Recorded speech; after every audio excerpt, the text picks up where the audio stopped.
বিসমিল্লাহির রহমানির রহিম। সুপ্রিয় শিক্ষার্থী, আশা করি তোমরা ভালো আছো। ইতিমধ্যেই তোমরা অলরেডি এমআইএসটির প্রিপারেশনের জন্য প্রস্তুত হচ্ছ এবং আমি আজ তোমাদের এমআইএসটির প্রিপারেশনের জন্য সংক্ষিপ্তভাবে কী কী বিষয় পড়তে হবে রসায়নের সেই বিষয়গুলো আজকে আলোচনা করব। আশা আশা করি তোমরা আমার সাথেই থাকবে এবং আজকের যে তোমাদের উদ্দেশ্যে যে প্রিপারেশনটা সহজ করার জন্য যে ভিডিওগুলো টপিকস দেওয়া হয়েছে সেগুলো তোমরা যথাযথ অনুসরণ করবে। আর সেগুলো যদি যথাযথভাবে অনুসরণ করো অবশ্যই তোমরা পরীক্ষায় ভালো করতে পারবে, এই আশা ব্যক্ত করি। তাহলে চলো আজকে আমরা ভিডিওটি শুরু করি। আজকে রসায়ন প্রথম পত্রের দ্বিতীয় অধ্যায় থেকে যে অংশগুলো পড়তে হবে সেই অংশগুলো হলো তাত্ত্বিক যে প্রশ্নগুলো হবে সেই প্রশ্নগুলোর আলোকে আমরা এখানে প্রথমে সাজিয়েছি কি কি তাত্ত্বিক প্রশ্ন পড়তে হবে, তারপরে ম্যাথমেটিক্যাল বিষয়গুলো আলোচনা করব। হাইড্রোজেনের পারমাণবিক বর্ণালীর উৎপত্তি কারণ ব্যাখ্যা করো। রাদারফোর্ড এবং বোরপূর্ণ মডেলের সীমাবদ্ধতা লিখো। প্রতিপ্রবাহ অনুপ্রবাহ কীভাবে উৎপন্ন হয় তার কারণ সহ ব্যাখ্যা করো। জাল টাকা শনাক্তকরণে ইবিরুশির ভূমিকা কি সেই বিষয়টা ব্যাখ্যা করতে বলা হচ্ছে। হাইজেনবার্গের অনিশ্চয়তা নীতি ব্যাখ্যা করো। বিভিন্ন সিরিজের উৎপত্তির কারণ সহ বিভিন্ন অঞ্চল ব্যাখ্যা করতে বলা হবে। ক্রোমাটোগ্রাফি এবং এমআইআর এর মূলনীতি লিখো। সালফেট মূলক শনাক্তকরণের জন্য বেরিয়াম নাইট্রেট ব্যবহার করা উত্তম কেন সেটার কারণ ব্যাখ্যা করতে হবে। শিখা পরীক্ষায় গাঢ় হাইড্রোক্লোরিক অ্যাসিড কেন ব্যবহার করা হয়। তাপমাত্রার বৃদ্ধিতে সময়ায়ন প্রভাবের কি পরিবর্তন হয় সেই বিষয়টা এখানে ব্যাখ্যা করব। জিমেন প্রভাব এবং স্টার প্রভাব কি। যদি তাত্ত্বিক প্রশ্নভিত্তিক যে প্রশ্নগুলো আমরা এখানে দিলাম সেই অংশগুলো যদি যথাযথভাবে অনুসরণ করো তাহলে অবশ্যই তোমরা ভালো ফল পাবে। গাণিতিক সমস্যার ভিতরে রয়েছে হচ্ছে একটি ইলেকট্রনের চার্জ কীভাবে গণনা করা যায়, তরঙ্গ দৈর্ঘ্য কম্পাঙ্ক এবং ফোটন শক্তি কীভাবে নির্ণয় করা যায়, বিভিন্ন কম্পাঙ্কের ব্যাসার্ধ নির্ণয় করো, দ্রাব্যতার গুণফল নির্ণয় করো। সময়ায়ন প্রভাব সম্পর্কিত যে গাণিতিক সমস্যাগুলো রয়েছে সেগুলো ব্যাখ্যা করতে বলা হচ্ছে। বিভিন্ন কক্ষপথের জন্য কোয়ান্টাম সংখ্যার মান দ্বারা সর্বোচ্চ অরবিটাল এবং ইলেকট্রনের সংখ্যা আমরা কীভাবে নির্ণয় করব। তাহলে যে সুপ্রিয় শিক্ষার্থী, এখানে যে গাণিতিক সমস্যার কথা আমরা বলেছি প্রত্যেকটা গাণিতিক সমস্যা এই টাইপের বইয়ে দেয়া আছে, সেগুলো অনুসরণ করার চেষ্টা করবে।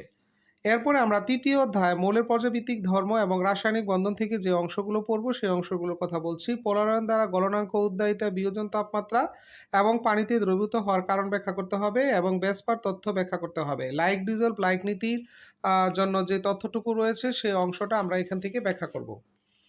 এরপরে হচ্ছে সংকরণ ব্যাখ্যা করা। আকৃতি অনুসারে বিভিন্ন রকমের অণু দেয়া আছে, সেই অণুগুলোর আকৃতি সাধারণত পরীক্ষায় যেগুলো আসতে পারে সেগুলো এখানে উঠিয়ে দেওয়া হয়েছে।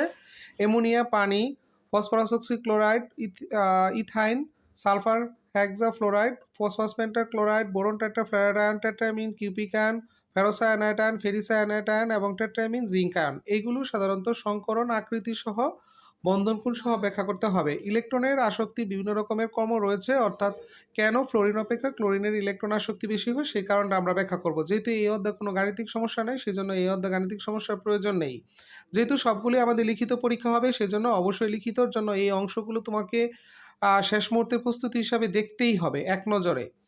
চতুর্থ অধ্যায়ের জন্য তাত্ত্বিক ভিত্তিক বিভিন্ন রকমের প্রশ্ন রয়েছে। অ্যাটম ইকোনমি কি ব্যাখ্যা করো। অ্যাসিড এবং ক্ষারের বিয়োজন ধ্রুবক রয়েছে। সংগঠন তাপ কি এবং নাইট্রোজেন এবং হাইড্রোজেনের সাথে বিক্রিয়া করে অ্যামোনিয়া উৎপন্ন হয় এবং সর্বোচ্চ পরিমাণ উৎপাদ সৃষ্টির জন্য বিভিন্ন কারণ লেখচিত্র সহজে ব্যাখ্যা করো।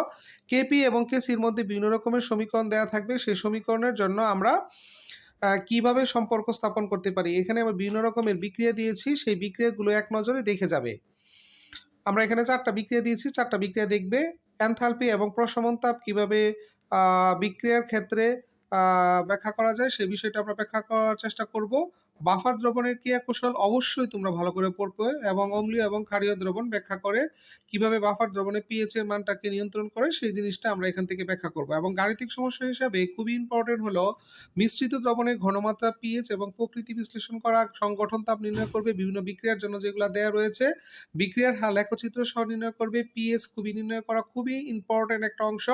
পিএইচ, পিওএইচ, হাইড্রোজেন আয়নের গণমাত্রা, হাইড্রোক্সাইড আয়নের গণমাত্রা, কে এর গণমাত্রা, কেবির মান নির্ণয় করা এবং পিকেবির মান নির্ণয় করা, প্রশমন তাপ নির্ণয় করা, এই বিষয়গুলো যদি আমরা যথাযথভাবে দেখি তাহলে চতুর্থ অধ্যায় বিভিন্ন রকমের যে গাণিতিক সমস্যাগুলো রয়েছে সেই অংশটা আমাদের শেষ হবে এবং অবশ্যই টু দ্য পয়েন্টে আমরা সবগুলো দেখার চেষ্টা করব। এরপর আলোচনা করব হচ্ছে রসায়ন দ্বিতীয় পত্র থেকে যে অংশটুকু আমাদের পড়তে হবে সেই অংশটুকু আমরা দেখব। প্রথম অধ্যায়ের ভিতরে আমাদের রয়েছে পরিবেশ রসায়ন এবং পরিবেশ রসায়নের জন্য তাত্ত্বিক যে প্রশ্নগুলো রয়েছে সেই তাত্ত্বিক প্রশ্নগুলো কি।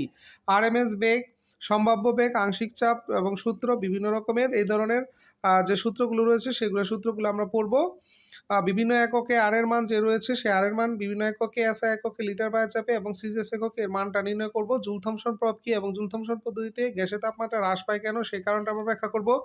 বিইউডি, সিইউডি, টিডিএস কি এবং বিইউডি কিভাবে নির্ণয় করা হয় সেই বিষয়টা দেখব। আংশিক চাপ নির্ণয় করব এবং মোট চাপ কিভাবে নির্ণয় করা হয় এবং ভারী ধাতু কিভাবে শরীরের মধ্যে প্রবেশ করে সেই জিনিসটা আমরা দেখব, যে বিভিন্ন ভারী ধাতুর মধ্যে লেড, ক্যাডমিয়াম, মার্কারি, আর্সেনিক কিভাবে প্রবেশ করে সেই বিষয়টা এক নজরে দেখে যাবে।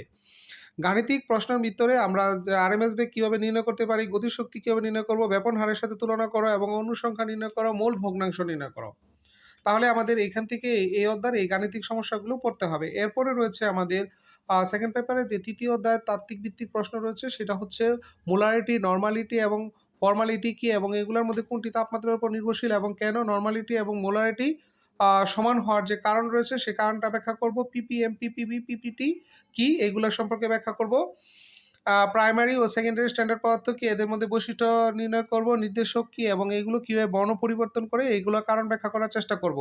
এবং সেক্ষেত্রে দেখা যায় বিভিন্ন রকমের তীব্র এসিড, দুর্বল ক্ষার, তীব্র এসিড, দুর্বল ক্ষার এবং তীব্র এসিড, তীব্র ক্ষারের মধ্যে যে লেখচিত্র রয়েছে সেটার কারণ ব্যাখ্যা করার চেষ্টা করব।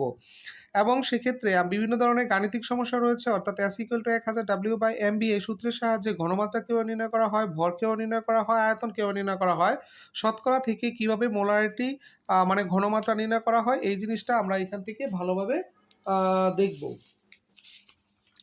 এরপরে রয়েছে পিপিএম, পিপিবি, পিপিটি কীভাবে নির্ণয় করা হয় সেই জিনিসটা দেখব এবং বিভিন্নভাবেই আমরা পিপিএম থেকে মোলারিটি থেকে পিপিএম, এম থেকে পিপিবি কীভাবে রূপান্তরিত করা হয় এই ধরনের যে গাণিতিক সমস্যাগুলো রয়েছে এগুলো আমরা দেখার চেষ্টা করব। মিশ্রিত দ্রবণের প্রকৃতি, পিএস নির্ণয় করা, আমরা এখানে বিভিন্ন রকমের পাত্রের মধ্যে দিয়েছি যে নর্মালিটি, মোলারিটি দেয়া থাকলে কিভাবে সেগুলোকে কনভার্ট করে মিশ্রিত দ্রবণের প্রকৃতি, পিএস নির্ণয় করা হয় এবং ঘনমাত্রা না দেওয়া থাকলে কীভাবে শতকরা থেকে ঘনমাত্রা নির্ণয় করা যায়, এই ধরনের বিভিন্ন রকমের দ্রবণ আমরা দিয়েছি। দেখো এখান থেকে যে উদ্দীপকগুলোর মধ্যে দেয়া রয়েছে সেগুলোর মাধ্যমে কিভাবে আমরা এ ধরনের মিশ্রিত দ্রবণের প্রকৃতি এবং পিএস নির্ণয় করবো সেই জিনিসটা আমরা এখানে দেখব। আয়ন ইলেকট্রন পদ্ধতির সাহায্যে সমতা বিধান এবং পরিমাণ নির্ণয় করা, বিভিন্ন রকমের আয়ন ইলেকট্রন পদ্ধতির সমতা বিধান রয়েছে, potassium permanganate, dichromate, ferrous sulphate অথবা হাইড্রোজেন সালফাইড, অক্সালিক অ্যাসিড এবং পটাশিয়াম আয়োডাইডের যে সমীকরণ রয়েছে সমীকরণের সমতা বিধান করব। Copper sulphate, potassium iodide, sodium thiosulphate আয়োডিনের সাথে যে আয়োডোমিতি এবং আয়োডিমিতির যে ম্যাথগুলো রয়েছে সেগুলো আমরা এখান থেকে দেখব। অম্লত্ব এবং ক্ষারকত্ব কীভাবে নির্ণয় করা হয় সেই জিনিসটা দেখবো এবং বিভিন্ন রকমের অ্যাসিড রয়েছে, তীব্র অ্যাসিড, অক্সি অ্যাসিড এবং হাইড্রোসিড অ্যাসিডগুলোর তীব্রতা কীভাবে নির্ণয় করা হয় সেই জিনিসটা দেখব। চতুর্থ অধ্যায়ের ভিতরে রয়েছে ফ্যারাডের সূত্র, ফ্যারাড ধ্রুবক, তড়িৎ রাসায়নিক তুল্যাঙ্ক কী এবং নির্ণয় করা, প্রমাণ, হাইড্রোজেন তড়িৎদ্বার, ক্যালোমেল তড়িৎদ্বার এবং শুষ্ক কোষ ব্যাখ্যা করা, লবণ সেতুর বিভিন্ন রকমের ভূমিকা রয়েছে সেই বিষয়টা আমরা এখান থেকে ভালোভাবে ব্যাখ্যা করে দেখা যাবে। গাণিতিক সমস্যার মধ্যে ফ্যারাডের সূত্র ব্যবহার করে তড়িৎ চার্জ এবং সঞ্চিত ভর, পরমাণুর সংখ্যা নির্ণয় করা, এগুলো আমরা অনুসংখ্যা নির্ণয় করা সেই বিষয়টা দেখব। ইএমএফ নির্ণয় করব কোষ বিক্রিয়া সহ এবং স্বতঃস্ফূর্ত বিক্রিয়াতার শর্ত রয়েছে, বিভিন্ন রকমের মুক্ত শক্তির উপর কী প্রভাব রয়েছে স্বতঃস্ফূর্ততা সেই বিষয়টা ব্যাখ্যা করব এবং তামার পাত্রে ফেরাস সালফেট দ্রবণ অথবা টিনের পাত্রে ম্যাগনেসিয়াম সালফেট দ্রবণ রাখা যাবে কিনা এই ধরনের বিভিন্ন রকমের যে গাণিতিক সমস্যাগুলো রয়েছে সেগুলো আমরা দেখার চেষ্টা করব। এছাড়াও জৈব রসায়নের সবচেয়ে গুরুত্বপূর্ণ অংশগুলোই হচ্ছে আমাদের ভর্তি পরীক্ষার জন্য খুব বেশি পরিমাণ আসে, তারপরও বলা যায় না কতটুকু কি হবে, তারপরও আমরা চেষ্টা করব জৈব রসায়ন থেকে ফুললি একটা অংশ ভালোভাবে প্রিপারেশন নেওয়ার জন্য। তা জৈব রসায়নের জন্য তাত্ত্বিকভাবে যে প্রশ্নগুলো রয়েছে সাধারণ পদ্ধতি, উদ্ভূত পদ্ধতি এবং ইউপেক পদ্ধতি নামকরণটা ভালোভাবে দেখে যাবে, গঠন নির্ণয় করা, সমগোত্রীয় শ্রেণীর বৈশিষ্ট্য সম ব্যাখ্যা করবে এবং সমানতার ভিতরে পড়বে স্টেরিও সমান ও আলোক এবং জ্যামিতিক সমানতার শর্ত সহ ব্যাখ্যা করবে। গাঠনিক সমানুর ভিতরে পড়বে হলো টোচোমারিজম, মেটামারিজম, সম্ভাব্যতা যা সমাণু নির্ণয় করার চেষ্টা করব। আমরা এখানে বিভিন্ন যৌগ দিয়েছি, C3H6O, C2H6O, C3H8O এবং C4H10O, C5H10O, C4H9Br, C স্টান সমাণু নির্ণয় করা, কাইরাল এবং অপ্রতিসম কার্বন চিহ্নিতকরণ, নির্ণয়, গাঠনিক কাঠামো নির্ণয় করা, এনানসিয়াম আর মেসোযৌগ চিহ্নিত করা এবং মেসোযৌগের ব্যাখ্যা আমরা অবশ্যই এখান থেকে ভালোভাবে পড়ে যাব।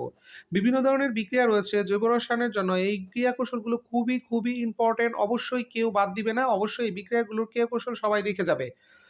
যেহেতু এমআইএসটির ভর্তি পরীক্ষার সবগুলো লিখিত প্রশ্ন হয় সেজন্য অবশ্যই তোমরা বিক্রিয়া কৌশল ভালোভাবে দেখে যাবে। ফ্রিডেল-ক্রাফট বিক্রিয়ার ভিতরে অ্যালকাইলেশন এবং অ্যাসাইলেশন বিক্রিয়া রয়েছে, অপসারণ বিক্রিয়া, সাইজিফ নীতি ব্যাখ্যা সহ ব্যাখ্যা করে যাবে।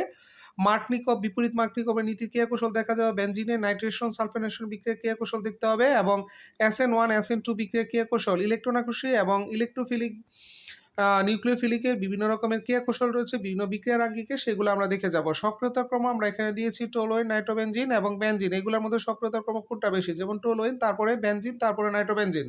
1 ডিগ্রি 2 ডিগ্রি 3 ডিগ্রি এমিনের সক্রিয়তার ক্রম আমরা এখান থেকে ব্যাখ্যা করার চেষ্টা করব।